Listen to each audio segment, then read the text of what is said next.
everyone. We want to welcome you today to the We Are Flora Pearl podcast.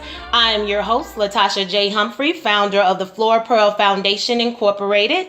In a moment, we will jump into this powerful podcast. But before we get started, we want to let our audience know that this podcast is being brought to you by the Flora Pearl Foundation, where our vision is bridging the gap, building a legacy. Our mission is that we are a 501c3, community-focused nonprofit mentoring organization, building healthy relationships and partnerships between women and girls through education, community service, networking, unification, and career planning. Our inspiration is Flora Pearl Humphrey. She was my paternal grandmother, and what she taught me and my family was about faith, family, and community. And that is where I draw my inspiration from. Now, audience, I have the pleasure to introduce to you one of my sister friends.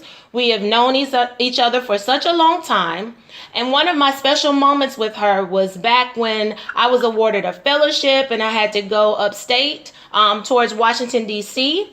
For about 5 to 7 days. And while I was away, she and her husband, Daryl, agreed to take care of my children, along with my mother and their fathers, by allowing them to stay in their homes because that was closer to their school. And, you know, she's just such a beautiful person inside and out. And I have so much love for her. We don't get to speak a lot on a consistent basis, but we still maintain our relationship. So without further ado, I would like to introduce to you Tonya Knox. Hi, Tonya. Hi, how are you doing, Tasha? I am excellent. It's such an honor for you to be with us today. And if you would, go ahead and briefly introduce yourself to our audience.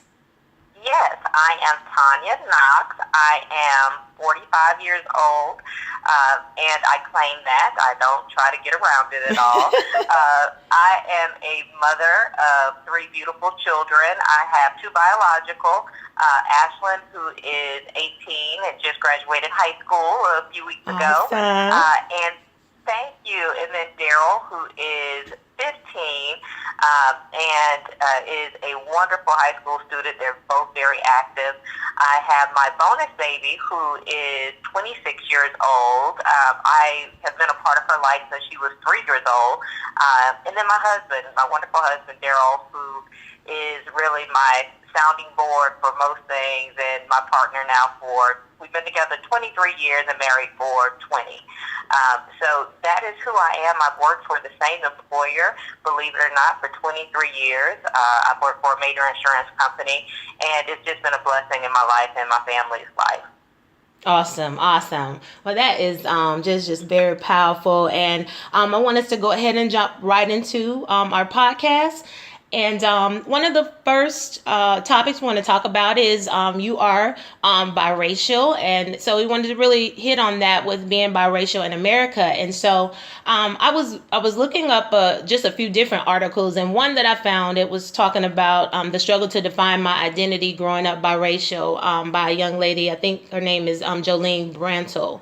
And so I'm just going to read this excerpt, Tonya, and I just wanted to kind of get your take on it. Okay. And what she said was, I haven't always been very racially aware. When I was a child, Pokemon cards, cartoons, and school were of vastly greater importance to me. I was raised in a very diverse city with a strong Latino presence. I had friends of every race. Why would one's skin color matter? It certainly didn't matter to me. That narrative ended abruptly in 5th grade. 2 significant factors came to a head. I began attending an all-white conservative church, and my African-American father died, which catalyzed my process of rejecting him to appease the pain he had caused me, the effects of which I'm still working to undo. And then she goes on to really talk about with attending that church and how, because she was a part of a interracial marriage, that, the people that attended the church, they thought of it really as she was a product of sin. And she was just saying how, she really had to get through that process. And so I just wanted you to share, your thoughts about that article briefly, but then really your experience of growing up as a biracial child in America. Well, first to hear her experiences, I can definitely understand, and I feel sorry that she had to go through those things, especially with a church that would somehow make her feel as if something was wrong with her because of her biracial heritage. However, I can say this. My experience was different. I think that everyone's experience is different if you're biracial here in America. According to your upbringing, as is everyone's experience is different based on their upbringing. And being biracial is just one piece of that puzzle for some of us that are. With my background, my mother was the African American. My dad was Caucasian. My mother and my father were not married.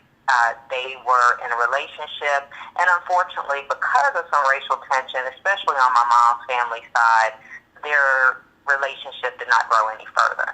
My mother chose to, pretty much take the side of her family, so to speak, and stay very close to them. They were a very close-knit group.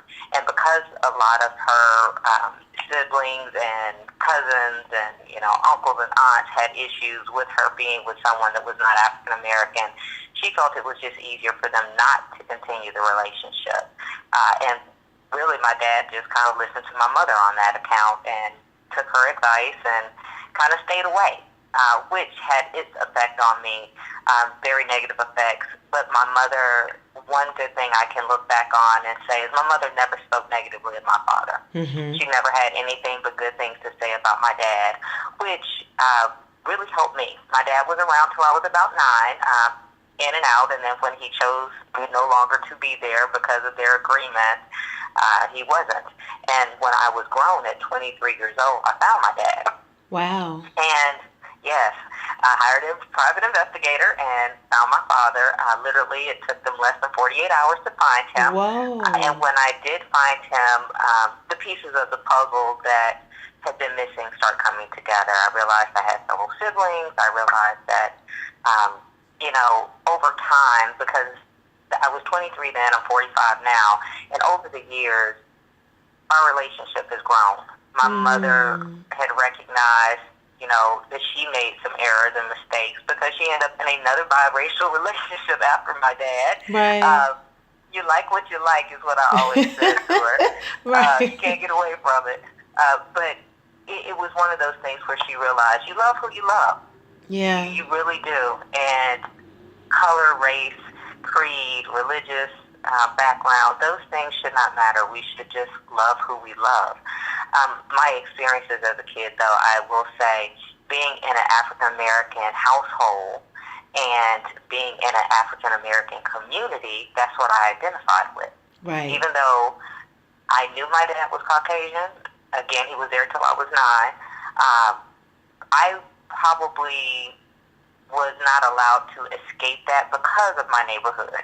Because the other kids all knew that my dad was white, and they reminded me on a regular basis. And unfortunately, I was susceptible to a lot of scrutiny and a lot of discrimination within my own community because I was fair-skinned, because I had, quote-unquote, good hair, as they called it. And I thought I was smarter or better than everyone else, and that caused a lot of angst. I mean, my house was vandalized. I was consistently, mocked. I was consistently, just people were not kind. Mostly the kids. When kids can be cruel about anything, so that was just my thing that they decided to be cruel about. Yeah. And, I had negative experiences, but I've also had very positive experiences. It has allowed me to feel as if I can identify with different races. Which has been very helpful, especially as you get older and into your teenage and adult life, to feel as if you can interact and be part of various groups, even though you may not feel 100% part of many of them. You feel as if you have something to relate to with a lot of people, because hardly anyone is full heritage anything anymore. So especially now as an adult, there are a lot broader views and a lot more people that are more accepting. As you move into your age and knowing who you are, you recognize the things that you once thought was a detriment are really a benefit. Wow. Yeah. Now that's very well put, with that, like you were saying too, like all of us. And I think, we tend to say that about the whole, you being biracial, but when you think about it, each of us, we all, it's a little bit of something. We come from, Everybody has something. right. You may not, maybe you hadn't gone as far back, or it may not be your grandparents or great grandparents or whatever. But if you really do any type of ancestry, study or any research like that, I'm sure we can find out we are connected in different ways, or in more ways than one. I'll say that. So thank you though for sharing your Mm-hmm. experience though.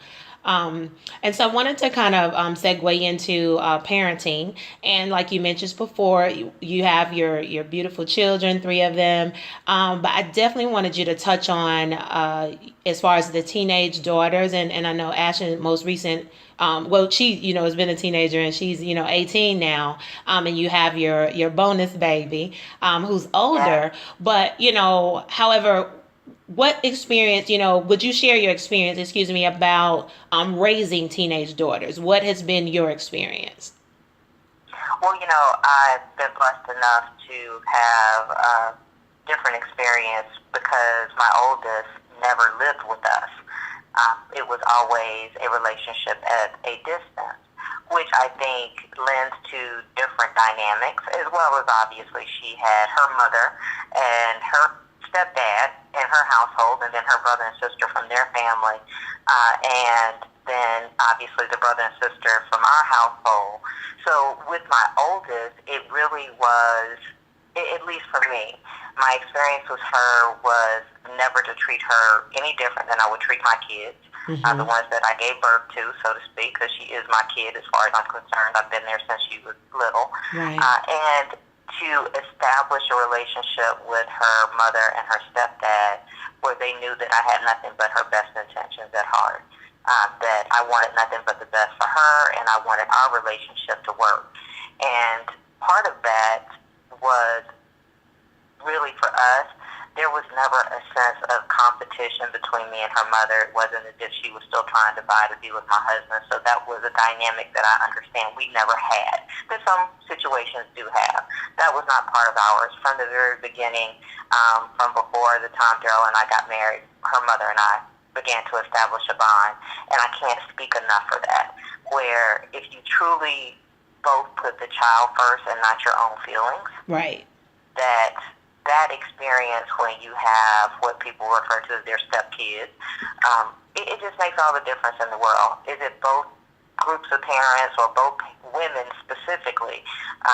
That just makes a huge difference. If as mothers you can come together and just say, we want what's best for the kid, and whatever that means, whatever arguments we may go through, or whatever arguments you and my spouse may go through, or my significant other, that at the end of the day, we're always going to come back to doing what is best for that kid. And sometimes that's eating crow. Sometimes it's doing what does not feel right to your ego. But you will always feel good about the decisions you make because you know you've done what's right for the child. So that dynamic and that experience has been one of the most tremendous blessings in my life. My stepdaughter and I talk all the time. We talk about anything and everything. And I truly believe that, when she was a teenager specifically, because that's what you did ask about, I will back up a little bit. She's 26 now, but when she was a teenager, there was that period of time where her mother and I recognized that she would share some things with her mom and share other things with me. Okay. So somewhere in the middle of both of those conversations, we got the full picture. Right. Like piece it together. Right. Exactly. Because there were things she was comfortable telling me, things she was comfortable telling her mom, and then things she wasn't comfortable telling, one or the other. But between the two, we seemed to get most of the information we needed. But other than that, we really have never had any issue. I mean, we've used each other as sounding boards as moms for all of the kids, and that was something we personally chose to do. Was all of the kids, their household, my household, all five of them refer to each other as sister and brother. Awesome. There's no step, there's no half, there's no nothing. It's just those are your sisters and those are your brothers, and that's how all of them look, even though they only share biologically the one sibling in common. It just made life easier. It's hard for us to have one kid to come for the summer or the holidays and the other two be left behind, so we'd have all the kids come, and vice versa. Okay. So it was a very unique dynamic that really worked for our household, and for both households, I should say. Right. Now with my 18-year-old, one thing I will say about all kids is that God sends them here with their own little personalities based on whatever His purpose is for them.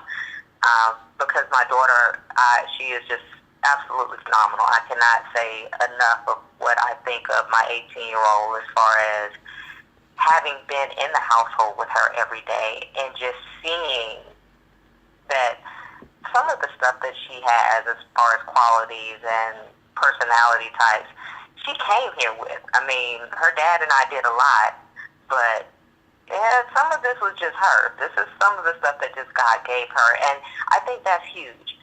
Taking the time to recognize and learn your kid and knowing their quirks and the things that they're strong at, the things that are their weaknesses. And then as a parent, subsidizing, whether it's a lack or either an added bonus to something that may be a strength. I mean, doing whatever you need to do to subsidize so that they can be successful. And we've tried to do that because my daughter is type A, extremely organized, extremely, well put together all the time, which is not her dad and I. I mean, sometimes we marvel at it. Mm-hmm. And that's just who she is. But we have both worked to, try to recognize, these are her strengths. And as those strengths are wonderful, she has weaknesses. She stresses about everything. Things that most people would just look at it and say, oh, whatever. But it stresses her out. It gets her into a very negative place. So we've tried to subsidize there by trying to help her understand, it's wonderful that you care that much, but here are the things that really matter, and here are the things that don't matter as much, and just trying to find that balance, and keeping the lines of communication open at all times, making your kids 100% aware that you can be talked to about anything, even if it's uncomfortable, and at that point, what I've learned is you've got to make them uncomfortable to help them understand when they have things that they feel might make you uncomfortable, that you all can still talk about them. Okay. Because you all talked about the things that made them uncomfortable. So quite often in my car, because they're a captive audience, I'll bring up things like sex or homosexuality or things from a religious perspective that I want to drive home. Things that, because they're a captive audience and they can't move, they can't go anywhere, there's no other distractions in the car, they can't get away from. And it's Mom, do we have to talk about this? Do we talk about something else? Oh, no, I can't believe this. But, what is done is now that they're teenagers, both my son and daughter, as well as my 26-year-old, they will talk to me about whatever and anything. And I tend to become the mom that knows, let me tell you, way more than I want to know about their friends and what's going on with them. And it's a blessing. It's really a blessing because I didn't have that. I didn't have that communication with my mom. I grew up old school where kids and parents just didn't talk about certain things. But now I know my kids are getting their information from me and not from the streets where it could be tainted. Right. And so with that, on the heels of that, what are some pearls of wisdom you can share with some parents, who may be facing certain issues with raising their teenagers and definitely their teenage daughters? First off, be aware of hormones. We have them as adult women, and they have them 10 times more usually as teenage young ladies. You have to know your kid again, because once you know your kid and you know your kid's temperament, you understand when hormones may be playing a factor in their responses, like those quick, almost I'm going to get slapped by my mama type Right. You can step back and breathe and say, you know what? It may be that time of the month. She may be PMSing. Her hormones may be going crazy right now. Right. Let me give her some grace. Right. It just really know, like, okay, is this my kid trying to establish this is the norm, or is this just a moment? And treating it as such, That's good. managing as such, because if you have your friends over, and this is one experience I remember, and I know my daughter remembers it because she brings it up often. Her friends were here. We were all in my kitchen, and I asked her about something I had asked her to do earlier in the day, and she quickly, in front of her friends, "Mom, I said I was going to do it." And before I even thought about it, I slapped her, which in my household is unheard of because, my kids have both gotten like maybe 2 spankings in their life apiece, but it was a reaction. It was pure reaction. The moment I did it, I slapped her and then I grabbed her face like, "Oh my God, I'm so sorry." Because it was reaction. And it was, of course, she was just traumatized because her friend saw it, and it was just an awful moment as far as a mother. However, it planted a seed for her. That you can't get away with that. That does not work here. Your mama's reaction to such a thing is not even something she will think about. So you got to watch yourself.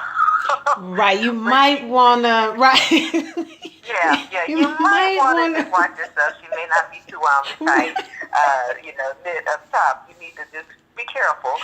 But afterwards, the conversation we had where I apologized to her and I told her, that's something that I don't do. That was pure reaction. But you got to understand where my reaction came from, and this is what was going on.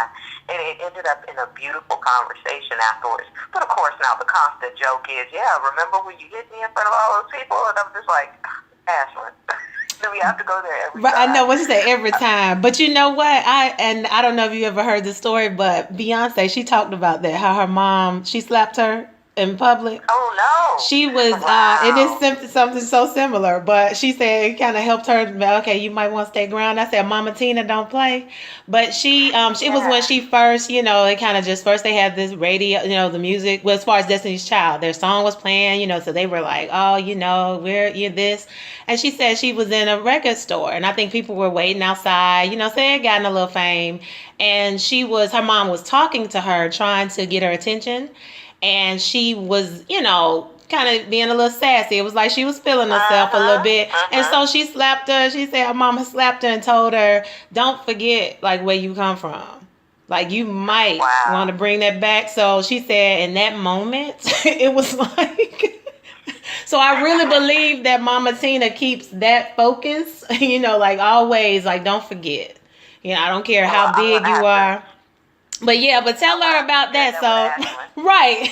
So it's not, you probably can look it up too. It's probably somewhere on the internet. But when she talked about that, I said, wow, so it is always that balance. So, that was needed at that time, I'm sure, even though she jokes about it, but she won't forget it. Yeah, she definitely won't forget it. But that too is, making sure that if there is any type of punishment, because I know every household is different. Again, my household believes in spanking. I have cousins, I have friends who don't believe in spanking. But again, literally both of my kids maybe got 2 spankings ever. And mind you, those are the things that they remember because that's what we joke about now. Okay. I get called out for hitting Ashlyn in front of her friends, and little Daryl remembers the one spanking where I got him really bad, his second and last one, but they both remember it. And I kind of joked with them, just always remember, your mama's a little crazy. Right. Just a little bit. Right. A healthy ear is not a bad thing. Right. That's what I think so too. So we agree. We agree on that. Awesome. Well, that's wonderful. And we're going to segue into, as it relates to corporate America. I know you mentioned earlier that you've been in the corporate sector for a while. And I wanted to know, what has been your key to success in that arena? First off, God. Putting him in everything you do, because in all honesty, I know that God gave me my job and that he is where my resources come from. And keeping that in the forefront. And recognizing that I truly believe that God's purpose for most of us, if not all of us, is that we are there for people, that we are there to help others. Somehow, some way, some shape, some form, that is the purpose. And with that purpose, bringing that into the workplace to say, how can I benefit someone else? It could be a smile, it could be a good morning, it could be, oh girl, that's a nice dress, or oh, you get a new haircut today. It could be anything, especially when you don't know what another person's circumstances are, you don't know where their head is, you don't understand exactly what may be going on in their life. But if you can shine a light, because these people you usually spend more time with than you do your own family when you work. And that's what I have tried to bring into the workplace, is God. Bringing him in through myself as just an instrument for him to use while I'm there. That is probably the number one thing. Number two is just do what you're there to do. If someone hires you to just tie bows, learn how to do it well, learn how to make them the best bows there are. Just do whatever it is that person has asked you to do or that employer has asked you to do very well, and you'll succeed. And know your space. Know your space at work. Understand that you're the boss, then there are certain things the boss is supposed to do. If you're not the boss, there's certain things that you don't do, but there's things that you were hired to do. Right. Know your place, but learn from those that may be at a higher level than yourself. Understand that if you do your best where you are, and if you allow people to see that you are striving to do your best, they will recognize it, and you will get the accolades and everything that you want, but also realize that God's purpose comes first. He may not mean for you to move into another area or into that higher level job because he has a purpose for where you are. So you can't become frustrated, and that's what I mean by know your place. Understand where you're supposed to be at any moment is where God has you, as long as you're doing your best. Now, if you're being lazy, I can't say that's where God has you. Right, right. If you're doing your best, he's going to put you where you're supposed to be. Right, right. No, that's wonderful. That's wonderful. And I actually wanted to kind of to go back because I can't get past, you said the 20, you and Daryl have been together how long? 20 years married, 23 years together as a couple. Okay, so even in speaking to, because I think about just with you talking about marriage and kind of when did you know he was the one? That's the one question I definitely wanted to ask you. But also, as it relates to single women, what can you say to women who are desiring to be married as it relates to marriage? So what's your thoughts on that? Well, let me tell you this. When I look back on it, to be quite honest, I didn't get married for the right reason. Okay. I didn't, and God knows my heart, and I share that because I think that there are some people that could benefit from that. Okay. I got married because, one, he loved me and he wanted to marry me. Woo-wee, somebody wanted to marry me. Okay. And I was in love with that idea that here was this great guy who loved me. Okay. And he wanted to marry me. It was a validation. That's and true. I needed that validation, especially after my father being absent. I was looking for that validation. I honestly was not taking the time to get to know anything about him other than the surface. Okay. And because of that, many years into our marriage, we struggled because the reality was he fell in love with me for who I was, and I fell in love with who he made me feel like I was. That's awesome. And not really in love with him, which is very sad for me to admit, but I'm very happy to look back on it and see where God has brought us from. He is a phenomenal man. He's not perfect, nor am I. Nor am I perfect, let me put it out there. Yeah. But unfortunately, I was so in love with having someone loving me and making our relationship and our life perfect, this vision I had created in my head so that I could prove to the naysayers that despite my upbringing, by a single mom, and despite all of these negative circumstances, I had succeeded. I had, met this wonderful man and now was at the pinnacle where I was going to have the 2 kids and maybe a dog in the house and the picket fence. And that's what I was striving for. And I look back, and I know, Tasha, you and I have had some conversation around this before, where I've always had a great faith. I come from a family with just a tremendous faith. And unfortunately, I was co-signing with God what I had did. I was co-signing. I was saying that, God has me favored because he's given me these things. And I'm not taking away. I've been blessed and highly favored over the years. However, God never wants you to use him as a cosign. Wow, that's good. He really doesn't. He wants us to shine a light in the world so people see how we live and know that if we believe in him, it's because of our faith in him that we live the way we do. But he also puts us through struggles. So if he only wanted us to use him as a cosigner for us having this wonderful and great life, how do we then explain our troubles and our hard times and the times where terrible things happen to believers? You use him, you don't cosign on that, but you cosign on everything else. So I learned that lesson the hard way, that even through my struggles, they have been some of my biggest blessings in my marriage. I mean, tremendous, because he did answer my prayers. He put me with a man who loved me and who would stay. But that did not mean we would not have struggles and we would not deal with issues. Okay. That just is the reality of it. We had struggles. We dealt with issues. And because we both had a faith in God, because he loved me first, and that's what he fell in love with, he learned, unfortunately, that I was not necessarily in love with him, and that I was in love with the idea, and that we had to reestablish our relationship midway, so to speak. Wow. And I am truly in love with my husband today, and he is a great man for dealing with me. And there are things I've dealt with, too. I don't take that away either. Yeah. But we are in a great place and in a great space. And if there was anything I were to share with women that are looking to get married, don't look to get married. That's not your goal. The goal is not marriage. The goal is to please God and to do what God has for you to do. And if he has for you to be married and to be in a relationship, he will make that happen. Okay. He will make that happen.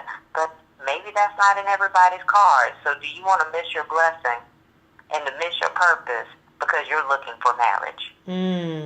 You don't have to look for it. If God has a plan, he will bring it to you. You can pray, because he says to pray the desires of your heart. Right. Pray for it.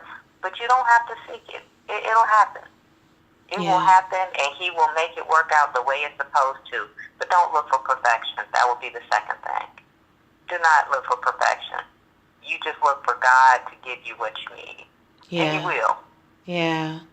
No, that is perfect. Thank you for being transparent and really sharing that, because even when you're saying even not to look, I just know that even for me, and being a single woman and haven't been married yet, I at one point marriage was an idol for me. Just like you were talking about, because basically with it, a woman, she's looking for security. So your thought is, if this happens, then this is going to be the thing, this will be it.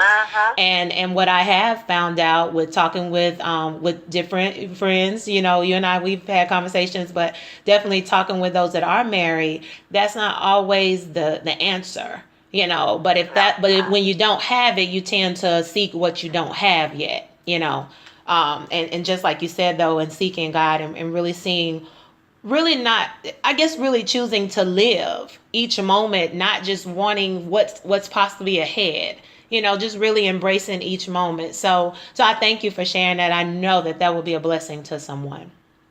Well, Tasha, that's a great point that you shared, because I think as women, we do tend to look ahead Yeah. and try to plan out and figure out how this is going to work and where it can work. And we start that from the moment we meet any person that we think remotely may be, someone that could be marriage materialist. Where could this go and what could it do and how can I make it happen and what do I need to do and how do I act? And we're always trying to figure it out, so to speak, and look ahead. Yeah. And the reality is, at least for most of my friends' relationships that have been successful and for my own marriage, I can say men tend to live in the moment more than women do. Right.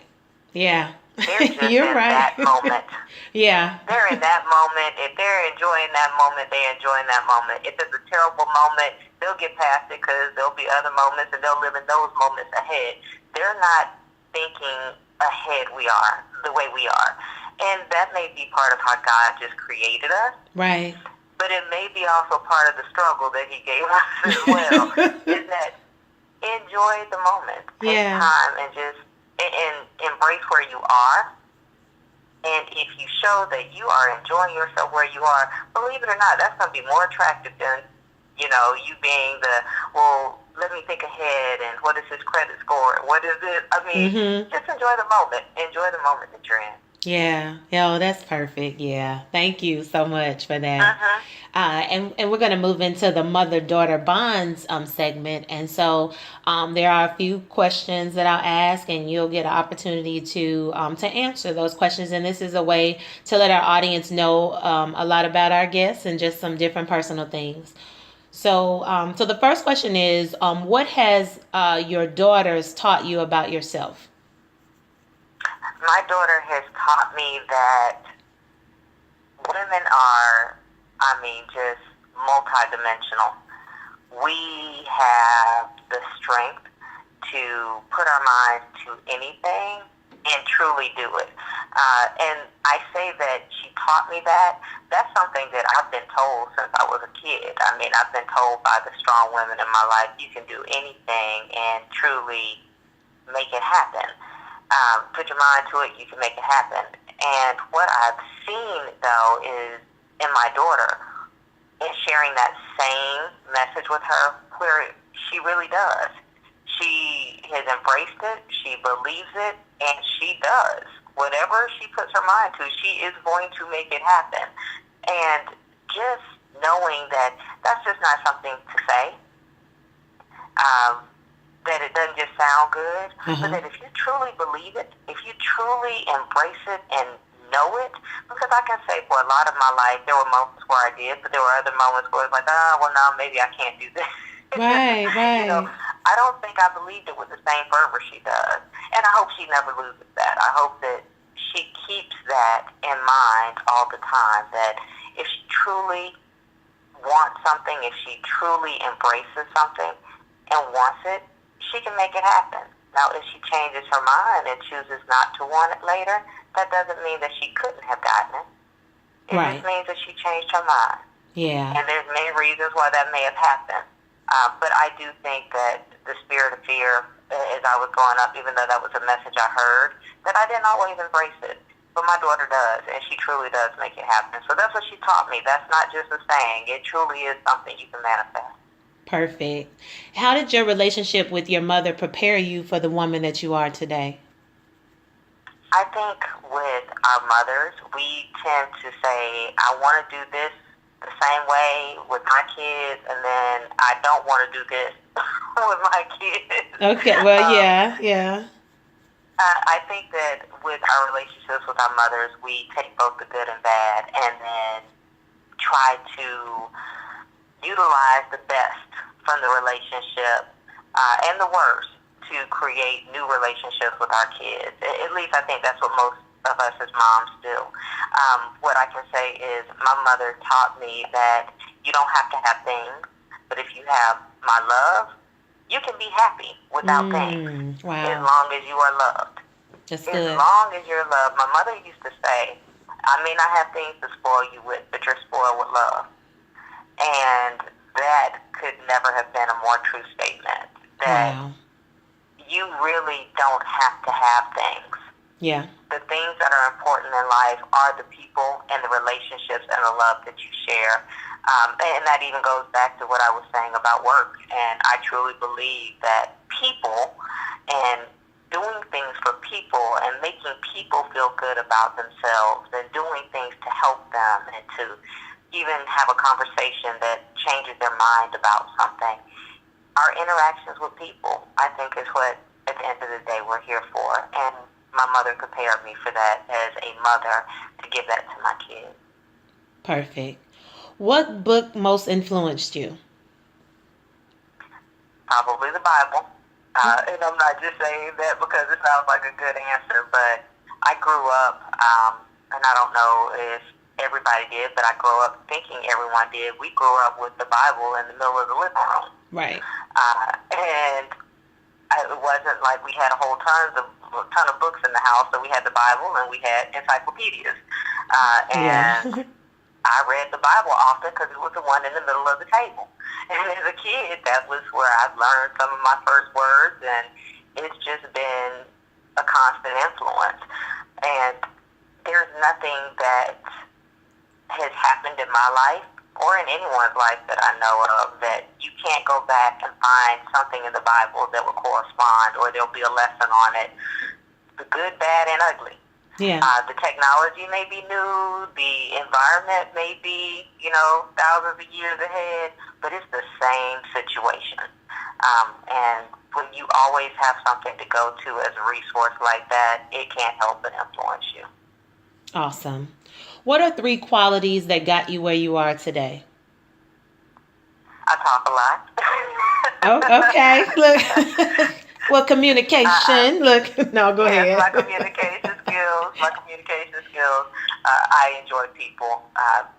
I love being around people. I was an only child in my household, and I grew up in the household with my mother and my grandmother, who were both obviously adults and who were very big about conversation. Okay. We laughed, we joked, we talked. I grew up with adults, so as a child early on, I started talking like an adult and having conversations with adults where it was constantly, oh, that baby talks like she's a grown person, even as a kid. Mm-hmm. But I think those communication skills have helped me throughout life. And then just that whole interpersonal piece of the communications, where I really do strive to find a way to connect with people. Okay. I look for a way to understand people. There's times where I wish I had learned listening better. Yeah. But I did learn how to really pick up on people's body language and any type of communication. So my communication skills are one. Secondly, I would say that I'm an avid reader. Okay. I love to read. And I think that in reading, it does 2 things. It relaxes you.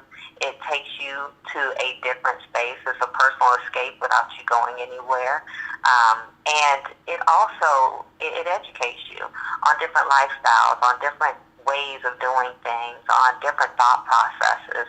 So it does make you a more open person to different things that you may experience in life. My reading has helped me understand experiences that I've never been part of. Wow. But if I ever were, I would know how to handle them, or at least have some familiarity. And I think that that's been huge in my life. Thirdly, I would probably say it probably lends back to what I was just saying with my reading, but just my openness, my ability to really be open to different ways of thinking, different ideas, different thought processes. I don't like it. Sometimes I don't have to like what you're saying. I don't have to necessarily want to follow you in your thought process, but I do seek understanding to be able to say, oh, I see where you're coming from. And I think that's huge, because a lot of times people just want to be understood. They don't need you to follow them. They don't need you to say their way is perfect. But if they just know they're understood, it makes a difference. Right. Okay. And what question do you wish more people would ask you? What question? Let me think about that one. I can think of one that I wish they didn't ask as much, and then I'll go into which one I wish they would ask. Okay. But asking somebody what they are when they're biracial or they may look a little different, what are you? I heard that question so often in life that it truly did become a pet peeve after a while. And I thought of that when you were talking about the young lady with the article, and that, she really didn't have anything negative till 5th grade. Well, my experience in 5th grade was that a young lady asked me what I was, and it was a bad day that day, and I said, ask your mama.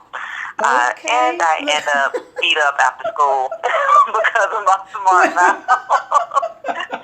So that was my interracial experience in the 5th grade. But that question has always been a problem for me. However, I do not mind as much as someone on the same context that says, what is your ethnic background? Or what they're truly asking because they're trying to understand. And those people are there for looking for an understanding. It's not a, oh, you're not black scenario, but more of a, what are you? Help me understand your skin tone, the way your hair looks is just different. Anytime I can educate someone, because quite often I find that when Caucasians ask me that, they're not asking to be rude. They're just asking to understand. And I can't hold that against anybody. And that in itself takes us to intentions. I'm a person where if your intentions are not negative, I can deal with about anything. Right. Yeah. I look for your intentions. It's about what your intentions are. That's awesome. Yeah. Okay. Well, what is something that every woman should try once in her lifetime? Everybody should go to the spa and get a massage. Okay. And I know some people don't like to be touched or what have you, but touch is just such a gift. And it's an expression in itself, being touched or touching someone. And I know that for a lot of people that may have some negative connotations, people that may have had issues in their childhood with molestation, what have you, a lot of times those type of people restrain from touch. But touch is a gift from God, and finding a way to embrace it is a beautiful thing. And personally, a good massage is one of the best things in the world to me. That's definitely at the top of my list. Yeah. Massages Right. and, getting my hair done. Yeah. Awesome. Well, what did you want to be when you grew up? A mama. Really? That was it. I mean, I was told I could do anything I wanted to do. Okay. But growing up in a household where I saw my grandmother and my mother and then myself with 3 generations, what I knew about was being a mama. Okay. And that's what I wanted to do. So I grew up wanting to get married and have kids and being a mom. I really didn't strive for anything other than that really in my heart until I became an adult. Wow. And then I wanted to do better for my family. So that's when the personal aspirations and goals from a work perspective kicked in. But really, I went to college because I was halfway smart for what they told me, and my family kind of made it understood you will go to college if you have good enough grades to go. And Right. that's just kind of the course that all of us girls took in our family because that was kind of understood. But really, we were also trained to be wives and mothers. My constant conversation growing up, my mother, my grandmother, my aunts were, a man doesn't want a woman that can't cook. A man doesn't want a woman that can't clean a house. A man doesn't want a woman that, doesn't keep herself up. A man doesn't want a woman that can't take care of her kids. So ingrained in those conversations, along with you can do anything or be anything and you're going to go to school, was you're going to get a man and you're going to have to do these things. Okay. So because of all of that, I truly wanted to be a mom. Okay. And the last one in this segment is, what would you tell a woman with a broken heart? A woman with a broken heart, I would just tell her time heals all things. Okay. It truly heals all things, and that don't hold out, and think that this is it. Oh my goodness, my heart is broken. I'll never feel this way again. that'll never last for long. Let me share this with you. My aunt told me this, as a young girl. I don't even know how the context of it came up, and she may not have even been speaking to me the first time I heard her say it. But she's told me this, especially when I was in college and I had my heart broken. And she says, you'll love the last till you love another. Ooh, okay. All right, Auntie. Look. And let me tell you, that has been one of the best lessons of my life, because ultimately her whole thing was, it's normal to feel this way. But you'll fall in love with somebody else and you'll forget all about this last one. Wow. But it's normal to love that last till you love another. That's a good one. All right. I like that. Yes, it was. Because it puts it in perspective. I know, you think about it still, you hurt, and, I really, you can't see, getting past that moment. I think with us, when it comes to women in that instance, it's different for a man when it comes to that. I feel like they can get past it, and sometimes they may try to with relationships, but we tend to get stuck in that moment. We're not really visionaries in that way, when it comes to the broken heart part. And I think even having that, like a something where you can see, like, you're going to get past this. Yes. You'll love somebody again. So, and really to get past it. But I think that we can get stuck in that heart, and you're like, you can't get past them. And I know, because I've been there. How will I get past this moment? But when it comes to your career or other things, it's like you go into it, oh, I got this, Yes, exactly. Yeah. But that was just huge for me to know that it was normal. Yeah, that's It's normal good. to love the last one till you love another one. And that's okay. It's okay, but it doesn't mean you got to go back and relive it. Yeah. You don't have to go and ponder it in your head or try to reach out to him or even allow him to reach out to you. Right. It's okay to feel that way. Yeah. But you ended it for a reason. Right. And remember that. I know I saw something the other day. It was saying, it did bother me at first to, why we're not, at first when we broke up, but I have to also remember why we did, to not try to go back into it, because you'll say, oh, you remember all the good stuff. Exactly, and you do. And, don't look for perfection. Because there's a lot of women out there with some very high standards that, oh my gosh, and they got to do this, and they got to do the other, and they got to whatever. And the reality is, you can have a great man that may not meet every check mark on your checklist. Okay, good stuff. And are you going to give up a great man because a couple check marks weren't there? The reality is, you may not ever find all those check marks. Okay. But if you get the majority of them, and the biggest piece is he loves God and he loves you. Right. Yeah. Yeah. A man that loves you will be willing to do things for you. He will be willing to try to take care of you the best way he can. He will be willing to try to do his best at whatever he's doing so that you are proud of him and that he feels like the man that can take care of you. A man that loves you will let you know that he loves you. There is no question. There is, no doubt. You will know it. And that's one of the things I look back on, and even my husband and I, we've had deep conversation on, is even in the midst of all of the craziness, a lot of the times the craziness didn't make sense to me because I knew without a shadow of a doubt that this man loved me. Right. Yeah.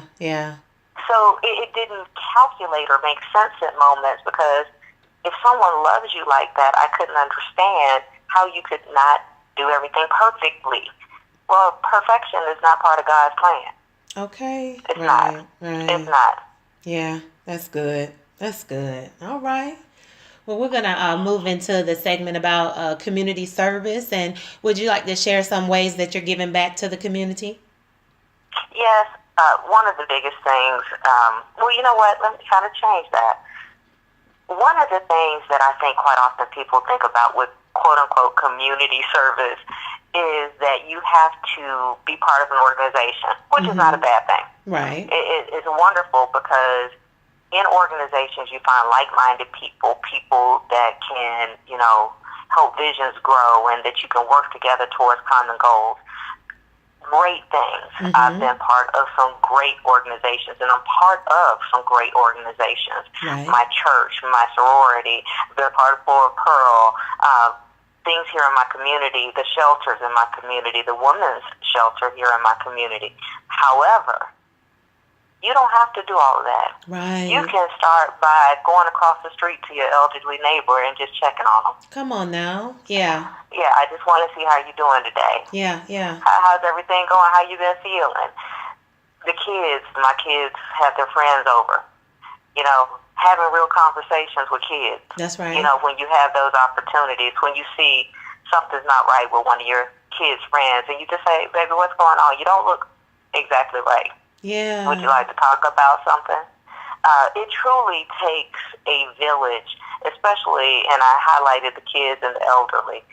With those two factors, they're easier for us to pinpoint out and be able to say, oh, hey, how are you doing? Here's two groups I can look at. But even our own age group, our own peers, your own neighbors, you never know what somebody's dealing with. Yeah. But if you take the time to ask and to say, hey, how are you doing today, Joe? What's going on? Joe might tell you, well, you know, my wife got diagnosed with cancer, or I lost my job the other day. And you don't know sometimes just the benefit of having somebody say, you know what, it's going to be all right. I want to pray for you. Can we take a moment? Can we pray together? Yeah, yeah. Those moments are priceless. Yeah, they are. You're right. They are priceless. And that's a source of community outreach that I think sometimes we overlook. Right. You don't have to be part of a huge organization. And my mother was not the type to be, you know, a part of groups. That was not her mentality. She was more so family and home, and that was her two safe places and what she was comfortable with. But my mom outreached to everyone within her community. At her job, everybody called her mama. Okay. Because she was the first to ask somebody, how you doing today? Well, how's your wife? She knew about everybody's family, the kids. She knew the kids' names, what school they went to, how they were doing, if they had stuff messing up in their lives. Because she took the moment to talk to people and get to know people. Yeah. Yeah, that's good. And that's huge. You don't know whose lives you may touch just by saying good morning. Yeah, that's good. That's good. And as it relates to faith, you know, what is a time when your faith has been tested, and how did you come through it? Probably my marriage. And my faith was tested to the point where, again, as I shared earlier, I had kind of used God as my co-signer that, I was super special because I had all this great marriage and these great kids, and I had a good job, and I had a beautiful house, and God had blessed me with all of this stuff. And when things started not to go the way that I had envisioned them, right, I questioned God. Okay. Because God, I know you gave me this man. I know you gave me these kids. I know you want me to, you know, be blessed. But being blessed isn't necessarily, you know, what you may think it is. I was tremendously blessed. But because I was having some issues, for some reason I felt like I wasn't blessed anymore. Wow. Like I had lost his blessings. Like things were falling apart because it wasn't the way that I had envisioned them or thought they should be. And when you start questioning God, you can't get any worse spot than that. Where your faith is tested, especially when you have put everything on your faith, it was a terrible place. It was a terrible place. Yeah. But even through that, God tried to speak to me. He tried to give me things and hints and signs and, you know, ways to know that he was still there. Yeah. That if you take the time to communicate and commune with him, he will give you the messages you need, and that you have to understand God, and this is something else that I teach my kids, God talks to your gut. Your head will think this and think about the other, but you've got to sometimes get into a place of silence. Yeah. And just ask yourself, what am I feeling is right now? Yeah. That's good. What is the direction I'm discerning in my spirit? What is he telling me? God, what are you saying? Remove the menagerie of things in my head. That's and good. Let me hear you clearly. Okay. And sometimes you'll say, really, God? Really? Is that really what you want? Let me ask you again. Right. It's like, that wasn't right. That wasn't part of the boxes. You know how you like, yes, no, you weren't supposed to check no. I don't know, God. Let me ask one more time. Are you sure? Is that really what you're saying, or is that somebody else saying that? But he will give you the messages, and he will let you know what you should do, even if you don't want to do it. Right. You need to do it, and you'll know it, and you will know it. There'll be no doubt in your mind. Like, the moment you go against what he's telling you to do, the moment you do it, you're like, ooh, shouldn't have done that. Uh-huh. And the moment you do something that he told you to do, where you may have been troubled and worried, the moment you do it, it's like you're set free. Yeah, that's the weight good. that was on you is lifted. And you know that was him. Perfect. You know it was him. Yeah, that's awesome. Well, all right, lady, we're going to move into our closing segment. And so the first question in that is called the Matters of the Heart moment. And the first question is, if you had the opportunity to speak to your 4-year-old self, what would you say to her? It's going to be all right. Everything is going to work out. And keep your faith in God. And as long as you do, everything works out. Perfect. Who inspires you? I would probably say my household, meaning my kids and my husband. They inspire me every day. Sometimes I just look in awe. I know sometimes they probably catch me staring at them and are like, this lady is absolutely loony. But I do. I look at them and they inspire me to do better every day, but they also inspire me when I see what they're capable of and what they're able to do. The pride and the joy, you can't help but just feel it in your heart when you see people, even when they fail, but they learn from it, or they didn't do something 100% right, but they're willing to get back up and try again. Yeah. Those things inspire me every day. Perfect. What is the best piece of advice, and I call it pearls of wisdom, you've ever received? Put God first. Best advice there is. Awesome. And is there anything last minute you want to share? Well, no, I want to say thank you, Tasha, for inviting me to the podcast today. I have truly enjoyed this conversation, as I always enjoy our conversations. For the listeners, they don't know, but you and I know that usually we can get on the phone and it'll last for hours and hours when we met to say hi. So I really enjoyed this and the questions, and just love you, sis, for doing what you're doing in the community and for our girls. It's a beautiful thing, and I'm just grateful that God has put this on your heart. Well, thank you. I definitely appreciate that, and I receive all of that because it's definitely a encouragement for me. And I'm just grateful for the opportunity to do it. So we want to thank you again for being with us today and for sharing with us. Oh, no problem. Thank you again for having me. Awesome. And our goal at the Flora Pearl Foundation is to always be a blessing to all of those that we come in contact with by operating with the spirit of excellence. We want to thank you all so much for listening today. And you can visit our website at www.florapearlfoundation.org. We look forward to spending time with you all each week, and we will talk to you soon.